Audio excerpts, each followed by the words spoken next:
기도합니다. 나의 기도 함께 하겠습니다. 주님 안에 있는 참나는 능력, 사랑, 지혜, 충만. 주님 안에 있는 내 삶은 일체 은혜, 감사, 생각에 빠지지 않고 잘 보고 잘 듣습니다. 흔하겠지, 사랑에 행복하게 마음 나누기로 하나님께서 기뻐하시는 제사를 드립니다. 너 공감, 하나 전달, 행함 있는 능력, 수고하는 사랑, 인내하는 지혜로 일단 해봅니다. 또 해봅니다. 사도행전 21장 1절부터 3절까지 함께 보겠습니다. 신약의 225쪽입니다.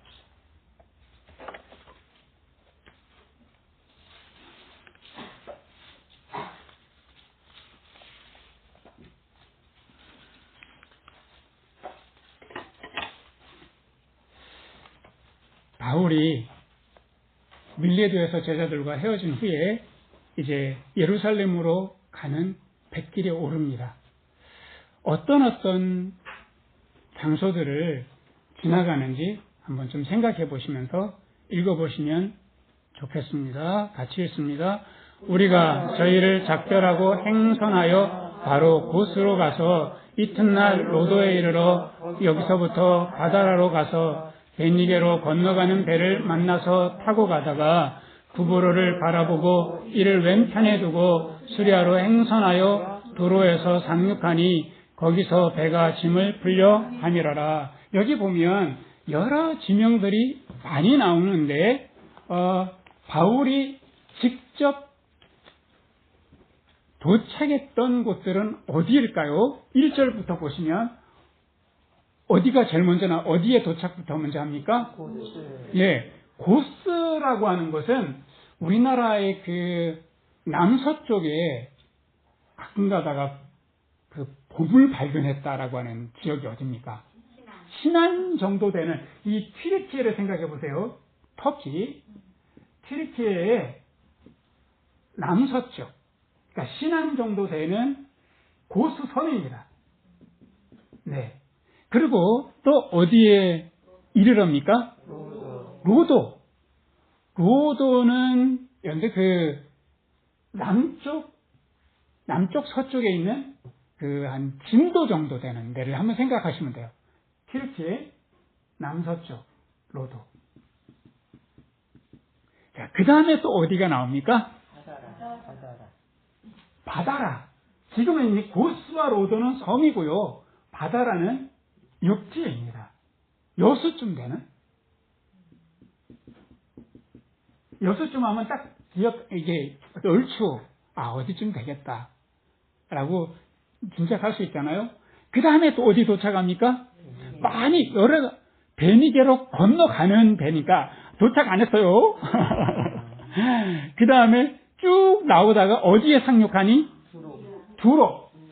두로는 이제 그 이스라엘에 아주 가까운 지금의 레바논 정도 되는데 그 지금 예루살렘은 아직도 남쪽으로 더 내려가야 됩니다. 근데 두로까지 가는 게 지금 밀레도에서부터 시작해가지고 쭉 바다를 향해서 가는데 지금 고스로 갔다가 로도로 왔다가 그 다음에 쭉 두로에 이렇게 도착하는 이런 항로를 지금 갖고 있는 중입니다.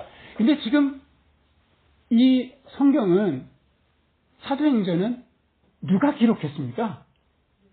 그렇죠. 누가 기록했냐면 누가가 있습니다. 이 누가는 당시에 직업이 의사였습니다. 그러니까 당시에 교육을 굉장히 잘 받은 인텔이었어요.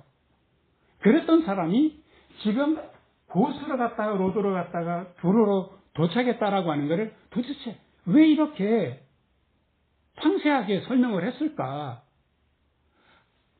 아마도 고스와 로도와 바다라, 두로 이런 상황들이 이 도시들, 이 섬들이 어떤 곳인지 정확하게 잘 알고 있었던 지식인이 아니었을까 싶습니다. 당시에 이 헬라 문화를 아주 꿰뚫고 있는 누가, 그래서 역사와 성경에 굉장히 해박한 사람이었거든요. 누가복음을 보면. 그래서 이 사도행전 쓴 거 보면 수많은 지명들이 나오는데 그걸 다 기억했다가 쓴 거예요. 그런 거 보면 그 지명의 그 지역의 아주 유명한 것들, 그 특징들을 속속들이 잘 알고 있었던 사람인데 이 양반이 지금 바울과 동행하고 있는 중인 거예요. 그러니까 바울과 동행하면서 고스로 가고 로도로 지나가면서 그리고 바다라로 가면서 누구의 얼굴을 살폈을까요? 바울의 얼굴을 살폈을 거예요. 왜냐하면 각각의 지명 도착하는 곳마다 아주 특별한 굉장히 유명한 곳들이었기 때문에 그곳을 지나는 바울의 마음이 어땠을까를 짐작해 보면서 이 글을 쓰지 않았을까 싶습니다. 어디부터 가기 시작하는가 하면 고스입니다. 이 고스는 그 히포크라테스가 태어난 곳인데 홍차님 간호사들은 무슨 선서합니까? 나이팅게일. 의사들은요. 히포크라테스. 그 히포크라테스가 고스 출신이라는 거예요. 그러니까 거기 출신이라고 하는 것은 말하자면 여기에 뭐가 많이 발달했다는 거예요? 의술, 의학. 이 많이 발달해서 많은 그 의사들이 여기 모여 있고 공부하고 그리고 치료하고 요양하는 그런 곳이었다는 거죠. 그러니까 바울이 지금 밀레도에서 고스로 가는 중에 그는 이미 늙었고 몸이 피곤한 상태인 거예요. 피곤한 상태 정도가 아니라 굉장히 노쇠한 상태였단 말이죠. 우리가 낯선 곳에 한 달 정도 가 있으면 처음에는 막 즐겁다가 나중에 어디 가고 싶어요? 집 나오면 무슨 고생이다? 개고생이다. 이러면서 막 집에 가고 싶잖아요. 근데 바울이 지금 이렇게 전 유럽을 떠돈 지가 벌써 몇 년째인가 하면 몇 년째일까요?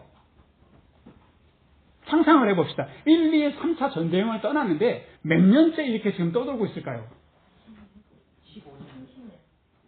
30년 너무 심하고요. 지금 40대 중반에서부터 50대 중반 넘어서까지 지금 약 12년, 13년 동안 자기 집 없이 정착지 없이 12년, 13년을 떠돌면 몸과 마음이 얼마나 안식, 요양을 필요로 하겠냐. 지금 바다님처럼 이 나이 돼 보니까 이러는데 정말 그 바울의 입장에서는 요양이 필요한 그 코스를 지나가는 거예요. 나 여기서 좀 쉴래 하면 제자들이 뭐라 하겠어요? 아니 예루살렘에 간다면서요. 어떻게 여기 쉴 수 있습니까? 라고 할 제자들이 아무도 없어요. 아니 예루살렘으로 가는 이 헌금들 정말 이 유럽에서 교회에서 정말 십시일반으로 모은 예루살렘 교회를 위한 이 헌금은 우리가 전달해 드릴 테니까 바울 여기 계시라고 잘 생각했다고 라고 할 만한 제자들의 마음인데 아무도 그 말을 못하는 거예요. 여기 쉬세요 라고 말하지 않고 바울은 곳을 도착했다가 머물지 않고 다시 로도로 내려가는 거예요. 로도는 당시에 그 세계 7대 불가사의 중에 하나인 어마어마하게 큰, 그때 당시는 어떻게 그것을 지었나 할 정도로 아파트 13층 정도 되는 높이의 거상을 만들어 놓고 아주 거기에 막 사람들이 엄청 많이 좋아하고 그랬던, 거기에, 그리고요, 막 장미꽃이 굉장히 만발한, 해가 너무 좋고요. 이렇게 정말 부유하고 살만한 곳은 뭐가 많이 발달할까요? 뭐 정말 막 배부르게 먹고 막 이러면 뭐가 발달 안 한 게 있는데 성적인 것도 많이 발달하지만 인생이 왜 사는 거야? 이런 거 있잖아요. 그러면서 뭐가 많이 발달하겠어요? 철학. 네. 이 로도는 철학이 굉장히 많이 발달한, 그래서 여러분들 그 키케로와 카이사르를 가르친 아폴로니오스가 이 로도에서 쭉 사셨다는 거예요. 그러니까 여기에는 웅변을 잘하는 사람, 수사학 이런 사람들이 다 모여서 같이 공부하는 대학이 있었다는 거야. 그러니까 여기 바울이 만약에 여기 정착하면 바울은 그야말로 영웅이 되는 거죠. 왜냐하면 당시에 아테네가 철학의 본산지 아니에요. 아테네 가가지고도 당당하게 그곳에서 항변하고 변론하고 그러면서 논리적으로 말씀하니까 사람들이 계속 전쟁이 붙듯이 하다가 몇몇 사람들이 회심하고 주님을 믿기도 하는 이런 일이 있었는데 이 바울의 실력으로 이 바울이 이 성경 봐봐요. 바울이 쓴 성경 보면 굉장히 논리적이란 말이에요. 한 문장이 어떤 거는요. 한 문장이 뭐뭐 하였음이 바로 끝나려면 10절로 갑니다. 한 절, 두 절, 세 절, 10절. 한 문장이 10절이에요. 그러니까 그 정도로 논리학이 굉장히 투철했던 바울이었던 거예요. 여기 로도로 가면 이 명성만큼 확실하게 거머쥘 수 있는 그런 섬인데도 바울은 내려놓고 가는 거예요. 근데 젊어서 명예보다 젊어서는 무엇을 많이 탐한다고 하나요? 아름다움. 중년이 되어서는 성공, 늙어서는 명성이랬잖아요. 그래서 노욕을, 저 사람은 노욕을 놓지 못해. 이게 명예에 대한 명예욕, 이걸 놓지 못한다는 건데, 이 로도 얼마든지 명예를 취할 수 있는 그런 곳인데, 로도에서 바울은 나 여기 머물래 라고 하지 않고 바다로 갑니다. 자, 이 바다라는 여러분들 고스에서 로도 여기는 섬인데 여기는 튀르키예 육지인 거예요. 그런데 섬이 교통의 요지가 될까요? 육지의 해변가가 교통의 요지가 될까요? 여기는 교통이 지나가는 곳이지 여기는 요충지인 거예요. 머물 수 있는 곳이기 때문에. 근데 여기는 그러니까 국제 무역항이었던 거예요. 당시에요. 굉장히 큰 무역항이고 그러다 보니까 굉장히 수많은 사람들 상업이 많이 발전되었던 수많은 사람이 많이 모여서 서로 물건을 주고받을 수 있는 그런 곳이었다는데 말하자면 만약에 여기에 바울이 머문다면 바울은 이미 어디에 익숙한 사람입니까? 그의 천직이 뭐였습니까? 그가 가지고 있는 직업이 천막을 만드는 텐트마이어였잖아요. 그러니까 그 늙은 나이에도 얼마든지 그 익숙한 그 텐트 만들어서 여기는 지금 텐트 만드는 튀르키예 쪽은 그게 많이 수요가 있기 때문에 큰 부자가 될 수도 있는 그 부유함을 얼마든지 누릴 수 있는 곳이었던 거죠. 그런데 바울은 그 모든 것 다 내려놨던 거죠. 그래서 고스에서는 얼마든지 바울이 요양할 수 있었던,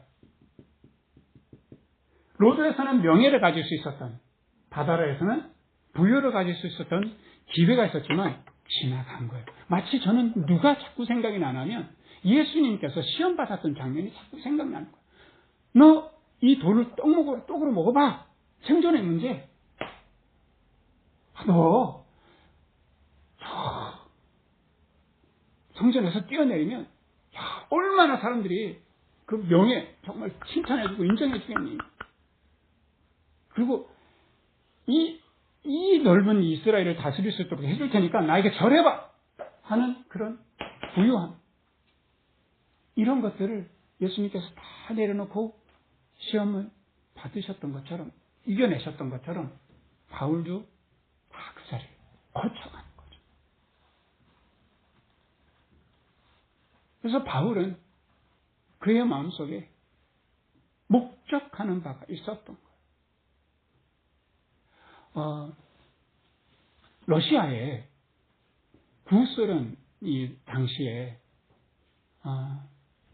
굉장히 많은 사람들이 무고하게 사로잡혀서 시베리아 수용소에 갇혀서 노동하면서 열악한 환경 속에서 추위에서 떨면서 많이 죽어가는데 1,300만 명 정도가 붙잡혔고요. 죽은 사람들은 약 300만 명을 헤아린다는 거예요. 얼마나 그 사람들이 고통을 했겠어요. 이게 천막의 벽에다가 수많은 글씨들이 써져 있었는데 엄마라는 말이 많았대요. 엄마. 그리고 살려주세요. 차라리 죽었으면. 이런 말들이 많이 써져 있는데 그 중에 가장 많이 쓰여져 있는 말이 자첸이었대요. 러시아 말 아무도 모르죠? 저도 몰라요. 뜻을 찾아보니까 왜?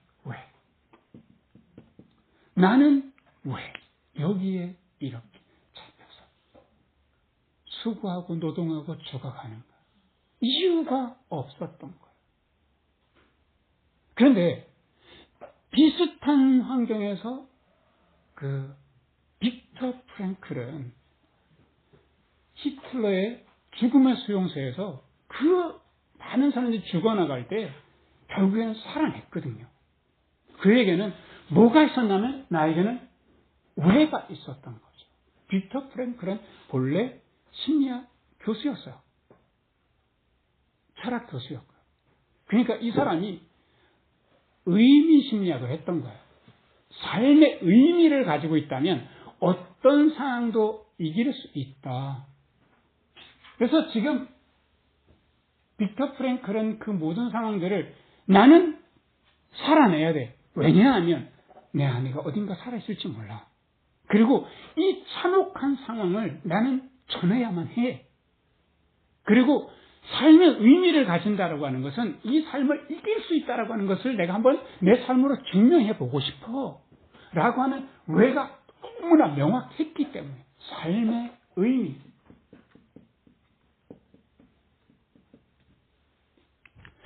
우리에게 삶의 의미, 왜가 명확한가? 그런데 바울은 왜에서 왜 나는 이 길을 가는가? 라고 하는 것을 그의 마음속에 얼마나 되뇌었겠어요. 그러면서 바울이 지금 어디를 지나가는가 하면 지금 이 바다는 지중해거든요. 근데 이스라엘 가까이에 시리아의 두로 가까이에 어떤 섬이 있냐면 키프로스 섬이 있는데요. 이렇게 동서로 놓여져 있는 구브로라고 하는 섬이 있는데 그 제주도는 물고기 남북이 깁니까? 동서가 깁니까? 동서가 길죠. 제주가 이게 70km래요. 긴 게. 근데 구브로는 240km래요. 길죠. 만약에 지금 이 구브로를 왼쪽에 두고 바다라에서 이렇게 지나 두로로 갔다고 하는 거 보니까 여기를 240km니까 항해할 때 오랫동안 지켜보고 지나가야 되는 거잖아요. 하루 만에 휙 지나갈 수도 있겠지만 그때 항해술로는 아마 길게 지나가지 않을까 싶어요. 그러니까 구브로를 바라보면서 바울은 추억했을 거라고요. 그 바울이 구브로에서 어떤 일이 있었던가 하면 1차 전도여행 때 구브로에 가서 그곳에서 전도할 때 바울의 이름이 바뀌는데 본래 바울의 이름이 어떤 이름이었습니까? 사울이었잖아요. 그런데 그 사울이라고 하는 것은 구약에 누가 생각납니까? 다윗을 쫓아다녔던 사울 왕이 생각나죠. 이 사울은 사실은 큰 자의 의미가 있는 거예요. 큰 자다. 근데 여기서 이름이 뭐로 바뀝니까? 작은 자다라고 하는 바울로 바뀝니다. 나는 세상에 큰 자이고 싶어 라고 했는데 이 사랑을 느끼고 보니까 내가 너무 작은 거야. 난 작은 자로 살래. 나 큰 자이고 싶지 않아. 하고 그의 이름이 바뀝니다. 은혜를 만나고 사랑을 만난 사람의 마음인 거죠. 그리고 그곳에서 이 구브로를 굉장히 큰 땅인데 이 땅은 당시에는 로마가 점령해서 총독을 보낸 자리란 말이에요. 총독에게 복음을 전하고 싶은데 이게 어디 쉽냐고요. 이미 총독은 당시에 박수무당이 있어가지고 그 옛날에 무당 말을 얼마나 많이 들었겠어요. 그러니까 그 무당이 거의 총독의 마음을 쥐락펴락하고 있었는데 그 무당이 바울과 한번 영적으로 부딪혀서 무당이 결국에는 눈이 멀고 그것을 보면서 총독이 주님을 믿고 회심하는 일이 벌어진 거예요. 이거는 사람의 힘으로 되지 않고 자기 능력으로 되지 않는 일인 거예요. 그런데도 하나님께서 이렇게 하시는구나. 하나님의 크신 사랑과 하나님의 능력과 은혜를 깨달은 그런 것이 바로 그 불화인 거예요. 그러니까 나는 왜 두로로 예루살렘으로 가고 있는가? 라고 하는 것이 아주 명확한 거죠. 나는 빚진 자로 간다라고 하는 거죠. 나는 하나님의 은혜를 너무나 많이 받았기 때문에 나는 지금 빚진 자로 가고 있는 중인 거예요. 그래서 바울에게 있어서는 삶의 의미가 이제는 무엇으로 바뀌나 하면 삶의 실천으로 바뀝니다. 왜 하다 보면 나는 이 땅에 지금 왜 살고 있어? 라고 하다 보면 잘못하면 어디 빠져요? 무시에 빠져요. 자꾸 생각에 빠져요. 제가 지금 여기 전지하고 있는 중인데 향나무 높이가요. 제가 한 4m, 5m 정도 되거든요. 저 위에가 올라가가지고 3m, 4m 정도 되는 높이 높은 사다리 맨 꼭대기 두 발로 올라가서 이렇게 서야 되거든요. 거기서 균형을 맞추면서 잘라야 되는데 전지가위가 이게 긴 한 50cm 정도 되는 전지가위가 막 움직이는데 제가 잘못해가지고 살점이 한번 떨어져 나간 적이 있었거든요. 그거.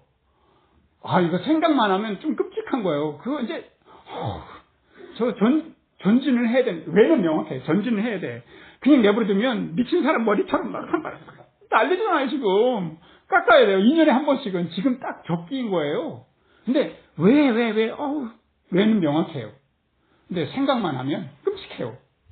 내가 거기서 과연 올라가서 균형을 제대로 잡고 하다가 뒤로 떨어지면 그냥 병원행인 거예요, 그냥. 이렇게 생각만 하면 안 돼. 그래서 나는 이 땅에 왜 살고 있는가? 내 하나님의 사랑 때문에 나는 빚진 자로 살아. 라고 하는 것이 명확해졌으면, 삶의 의미가 명확해졌으면, 작게라도 내가 어떻게 살아야 할 것이냐? 라고 질문해야 되는 거죠. 바울은 지금 왜를 뛰어넘어서 지금 어떻게로시는 그가 주님의 뒤를 따라가고 있는 거예요. 그래서 지금 고스와 로도와 바다라 여기에 요양과 명예와 부유함 이 모든 것들 다 내려놓고 다만 주님께서 내게 주신 사랑을 따라서 예루살렘에 그 사랑을 전해주러 가는 거예요. 예루살렘에 가면 사람들이 환영만 할 것이냐? 만 아니라 거기에 바울을 죽이려고 단단히 마음 먹고 있는 유대인들이 바울이 오면 반드시 죽이리라. 우리가 죽이기 전에 음식을 먹지 아니하리라. 바울을 봤는데도 내가 우리가 죽이지 못한다면 그때부터 우리가 금식하면서 내가 죽이리라. 라고 결사단들이 지금 기다리고 있는 중입니다. 알고 있어요. 나는 왜 이 길을 가야 될까? 이렇게 자꾸 생각한다면 잘못하면 여기에 머무를 수 있죠. 요양과 명예와 부유함 여기에 머무를 수 있는데 바울은 왜에서 멈추지 않고 이제는 명확하니까요. 어떻게로 넘어간 거예요. 삶의 실천으로 넘어가는 거죠.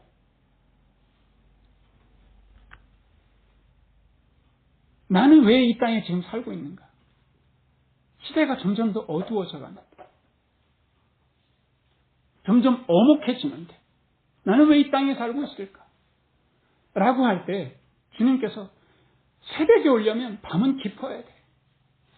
봄이 오려면 겨울이 깊어야 돼. 새벽이 오는 것을 어떻게 밤이 이길 수 있으며 봄이 오는 것을 어떻게 겨울이 이길 수 있는가? 저에게 우리 주님께서 그렇게 격려해 주셔서 그리고 너 사랑해라. 그리고 적더라도 사랑해라. 그것이 네가 어떻게 오늘을 살아낼 것인가 라고 하는 그리스도인의 아름다운 모습이다. 저에게 그렇게 격려해 주셨어. 그래서 우리 안에 이렇게 바울처럼 삶의 의미가 명확하기를 그리고 그 삶의 의미를 따라서 어떻게로 넘어가는 삶의 실천으로 넘어가는 우리 모두가 되시기를 주님의 이름으로 축원합니다. 우리 같이 기도하겠습니다. 은혜로우신 하나님 아버지, 오늘 바울을 통해서 우리가 어떻게 살아야 할지 알려주신 것을 감사합니다. 하나님, 간구하고 기도합니다. 바울처럼, 예수님처럼 우리는 무엇을 위해 살며 왜 살아가고 있는지 내 자신에게 질문하게 하시고, 우리가 그동안에 받았던 뜨거운 사랑과 깊은 은혜를 우리가 잊지 않게 해주시고, 그 사랑을 갚는 빚진 자의 마음으로 우리가 살아갈 수 있도록 도와주시고, 단지 생각에 멈추는 저희들 아니라 삶으로 실천하는, 그래서 우리의 삶이 더 의미 있고 우리의 삶이 더욱 아름답고 복되고 우리의 삶에 기쁨이 가득할 수 있도록 축복하여 주시옵소서. 예수 그리스도의 이름으로 기도합니다. 아멘. 우리 찬송가 539장 같이 부르면서 준비하는 금 드리도록 하겠습니다.